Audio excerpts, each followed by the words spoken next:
Well, good morning. Good to be with you today. Those of you returning from spring break, I hope it was a restful one for all of you. This morning, I'd like to talk about the perspective of mystery, and that if we live life from the perspective of the mystery in front of us, it leads us into relationship. The heart of mystery is relationship. Just to bring us into the awareness of what I'm talking about, I want you to recall remembering seeing that famous picture of Earth from space. That original picture captured by the crew of Apollo 17 spacecraft on December 7th, 1972, while flying some 28,000 miles above the Earth's surface. The photograph is called the Blue Marble, and it's one of the most widely distributed images in human history. For the first time, we had an opportunity to see what we looked like as an entire planet. How much we could see that was land, how much was ocean. No more guessing, conjecturing, or convincing, and yes, the Earth was round. And there it was, the whole Earth in its entirety. I remember listening firsthand to the astronaut Steve Smith talk about the experience of seeing this from space for the first time. Steve is someone who has logged almost 50 hours walking in spacewalks. He has personally seen the Earth from space with nothing but a spacesuit around him. And this experience has shaped him deeply. All of the space around it, there is the Earth, our home. The blackness above it, to the side, beneath it, there it sits. And he wishes he could take every world leader up and give them this experience of seeing Earth from space, to see it as it sits in our universe. It's easy to see the Earth in need of our protection as this perfect place that supports life. Images of space have shown the effect that's caused by human beings over the past 4 years over the environment. From space, he says, there are no borders between countries. There's no lines as you're seeing it from space. No self-imposed categories between people. We are one. He said this has affected how he views conflict, both on a personal level, it's really no big deal when you look at the big expanse of the universe, and big national or global levels. In other words, we have created those artificial borders and conflicts ourselves. In reality, we are one. All who live here live on this one planet for good or for harm. We are one. Now, I'm told this single view, the single image, has defined generations. For those who were born afterwards, we saw the Earth in some kind of unity because we recall that image. Those beforehand later adopted that same viewpoint. And yet no amount of study or data analysis can bring a person to grasp what the Earth really is. We can describe it, but we'd be missing the symbiotic relationships that make it a living, healthy presence. The Earth is a mystery. And yet to hold it as a mystery, as the Blue Marble photograph shows us, brings one into a deeper relationship to it. Because at the heart of mystery is relationship. Today, our first lesson is the story of Moses and the burning bush. It is no less a mystery for those who came afterwards. It was and is and continues to be a defining moment. Now, Moses is tending his flocks in the region of Mount Horeb, and an angel of the Lord appeared to him, and he looked. And he saw a bush that was on fire, but was not yet consumed. And God says to Moses, "Take off your shoes, for this place is holy." Moses had been here before. For 40 years, he's been tending his flocks in this place. But what's important for us to know is what Moses is doing here beyond the wilderness, beyond cell phone reception, where no one can find him, just Moses and his flocks. Moses is hiding. Moses was raised in Pharaoh's house and left 40 years early because his anger got the best of him, and he killed an Egyptian who was mistreating a fellow Jew. Moses was tired of himself and others living under racist rules, and he killed in anger and in defense of his friend. For 40 more years, he led his flocks in the desert out of the range of Pharaoh. Life had become comfortable and predictable.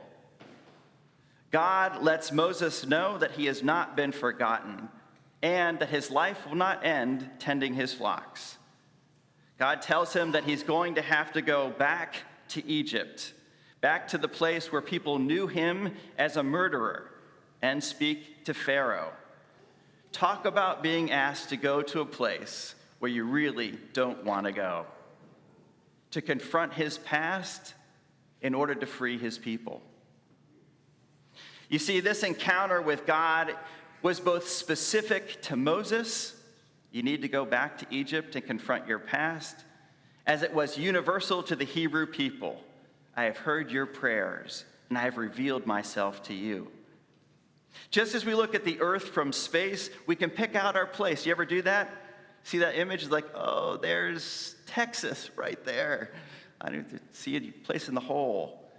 We can pick our place on it and know where we live in relationship to the earth itself. And yet we're part of this great mysterious whole. The complexity is impossible to get our mind around it. God says to Moses, I am the God of Abraham, Isaac, and Jacob. I have observed the misery of my people and heard their cry, and I'm sending you to Pharaoh to bring my people out of Egypt. I will be with you, and this shall be a sign for you that when you bring your people out of Egypt, you shall worship me in this place, on that mountain, which in fact comes to pass. And Moses says, if I say the God of our ancestors has sent me, and they ask, what is his name? What shall I tell them? He says Yahweh, which means I am who I am, or I am. I wonder what the next steps for Moses were like. Did he carefully look at each bush as he was passing it by? Not on fire, I'm safe. Did he ever put his shoes back on? For all of the ground was holy. Was his life ever not interpreted through this great mystery that he had experienced that day? Rabbis have indicated that the 4 consonants used in Yahweh, Yod, He, Vav, He, make it impossible for the lips and tongue to touch. Try it. Yahweh. In fact, Yahweh is as close to what the sound of our breath is. If you were to create a word that would mimic breathing, it would be Yahweh. Try it. Yahweh. Yahweh. God is telling Moses and us that we have known the name of God our entire lives. We're not necessarily learning anything here. We have already been given the gift of knowing God. We said it with our first breath, and we will say it at our last. The presence of God is as close as our very breath. It was given to us when the Spirit breathed life into us. Yahweh. Yahweh. God might have well been saying to Moses, tell them life has sent you. You see, at the heart of mystery is relationship. Even our questions about mystery are a desire to know it, to be in relationship to it. Our doubts, our fears about it are all part of that process.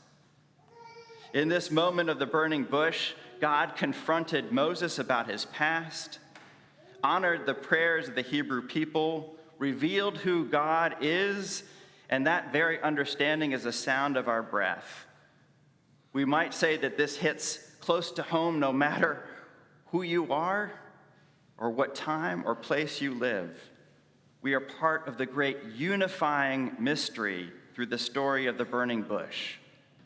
We are formed by it. We have been given life through it, even though we don't fully understand it.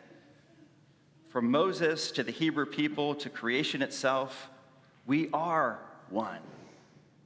Mystery is about unity. Yahweh. The author Annie Dillard writes in her book, For the Time Being, she says, and I quote, "There is no less holiness at this time, as you are reading or hearing this, than there was on the day that the Red Sea parted. There is no less enlightenment under the tree by your street than there was under the Buddha's bo tree. There is no less might in heaven or on earth than there was the day Jesus said, 'Maid, arise,' to the centurion's daughter, or the day Peter walked on water, or the night Muhammad flew to heaven on a horse. In an instant, the sacred may wipe you with its finger. In any instant, the bush may flare. Your feet may rise. You may see a bunch of souls in a tree. In any instant, you may avail yourself of the power to love your enemies, to accept failure, slander, and the grief of loss, or to endure torture. Life is holy." The great scientist Albert Einstein, a man whose mind was solely fixed on figuring it out, came to the conclusion that we have two ways to view life.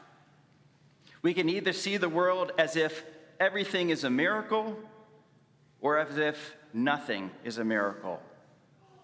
Why would a man so rational, so empirically oriented, care about mystery or miracle?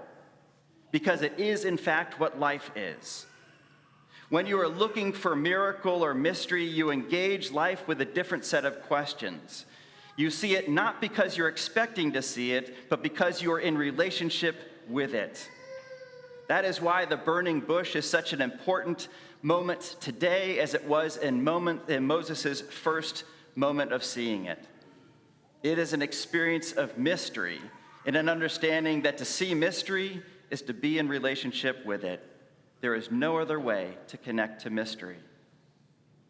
Rabbi David Wolpe writes in his book, Why Faith Matters, of why embracing this mystery is so important to our sense of unity and greater presence that guides and engenders life.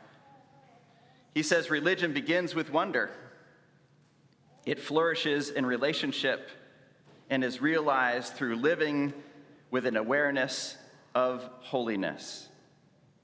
He goes on to say that to believe only in what you can see seems a peculiar form of blindness. Isn't that what Einstein is saying? We are not seeing the whole picture without relating to the mystery. Isn't this the gift of faith? Faith allowing us to embrace the presence who is far greater than our minds can ever understand, because God wants to be in relationship with you. And without faith, we are left to a life that is made only up of what we can see, touch, and understand. I want to say to you, your life is holy. It is holy because it is of God. This Lent is a time for us to deepen our reliance on the greater mystery of God and to break down obstacles that impede us. So take off our shoes, figuratively. And by taking off your shoes, I mean take time for prayer, to encounter the mystery of God. Open your hearts to what you will receive in the Eucharist. Be still and listen, and then give thanks. It is such a joy to be together with you on this journey of faith. Amen.